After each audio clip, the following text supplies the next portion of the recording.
So good morning everybody. Myself Acharya Vishwendra. Exam anxiety पे third video है मेरा. So let's discuss about the exam anxiety in detail.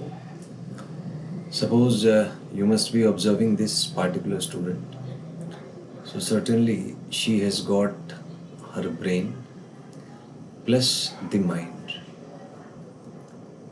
So everything, every emotion, every information, every feeling that she has is limited to the mind-brain system generally. Although there exist dimensions beyond the mind itself, but normally these dimensions are not accessible by a normal person. Only a person who has got very high brainwave frequency, who has very high concentration power for long duration, can access to that hyperdimension. But normally anybody can feel brain and the mind itself. Mind means emotions, thoughts, etc. So as per exam is concerned, you just need to use mind-brain system. So as per JEE NEET are concerned, mind-brain system itself is enough and more than sufficient to make you crack the exam. So we shall be restricting our discussion to the mind-brain system itself. So mind and the brain, they interact via the brain waves. Let's start with the thought experiment.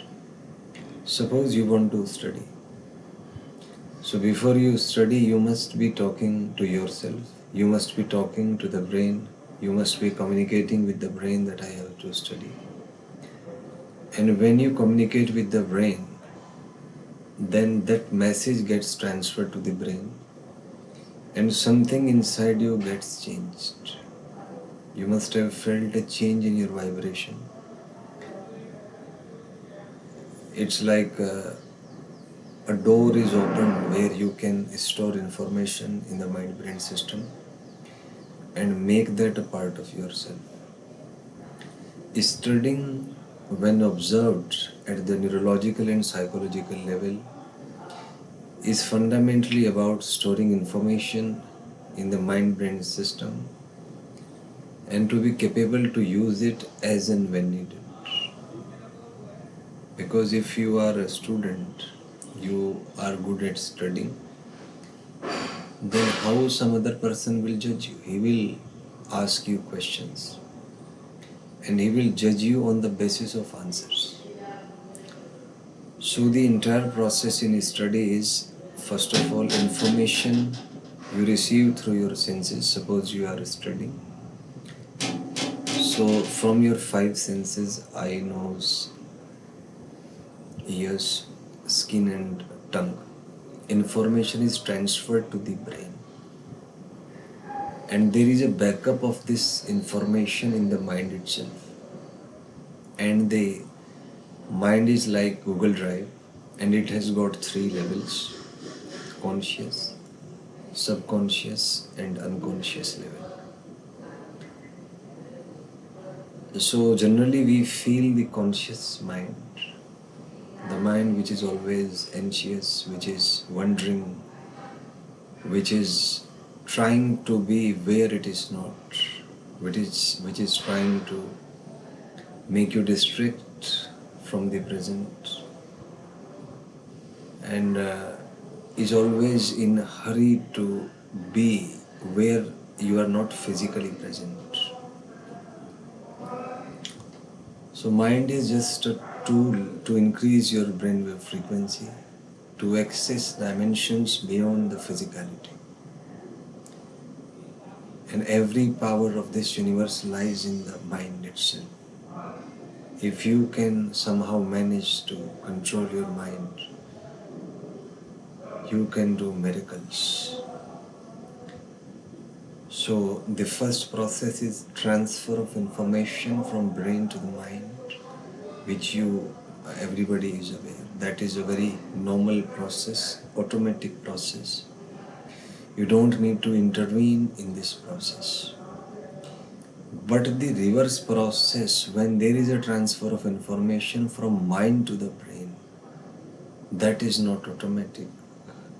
For that you need to work a lot, you need to practice a lot, you need to bear the brunt of negative emotions, anxiety, depression, fear, everything.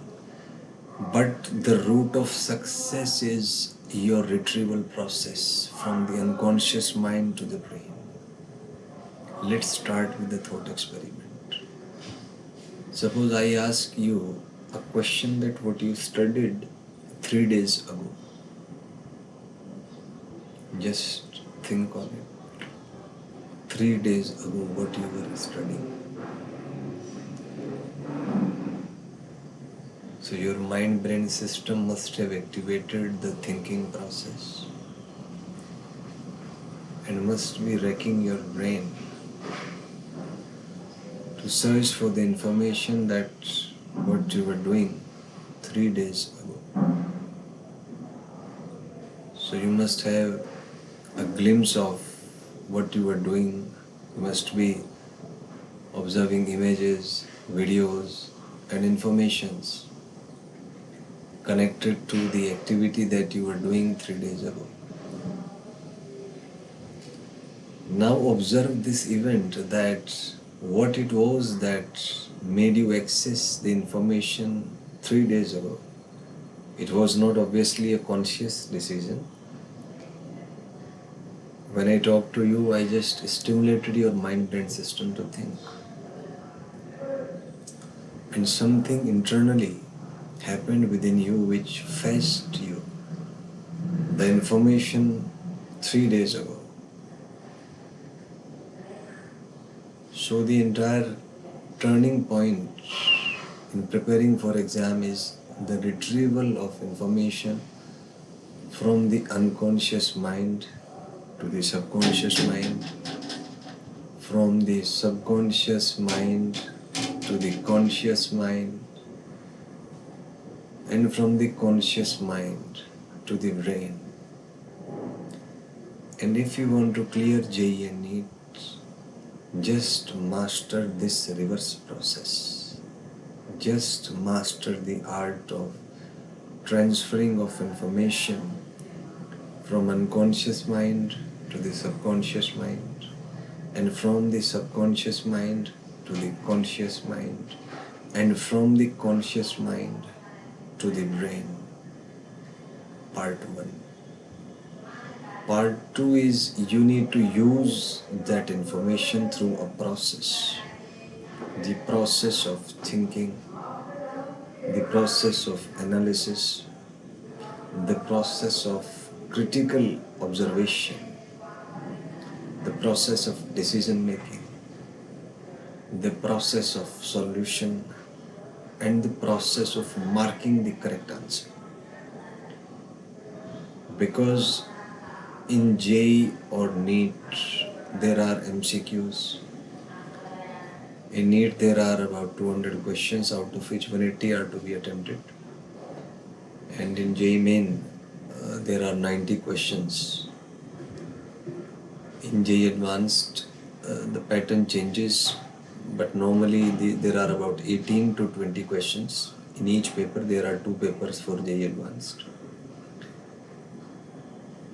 So the entire turning point is using this process of transferring information from mind to the brain and manipulating it in various dimensions within a short span of time. Timing is very important, because you must have seen that when you solve a paper while sitting at your home in a comfortable zone, then your productivity increases, your result increases. But the concern is that you cannot solve questions sitting at your home. Till now there is no such facility. You have to be physically present at the offline centers. Although online modes have been there in JEE, but for that online mode you have to get to the physical centers which are especially designed for this. You cannot take exam while sitting at your home. So you have to adapt to the changes, the physicality, and then something will happen to you if you can understand the basic process.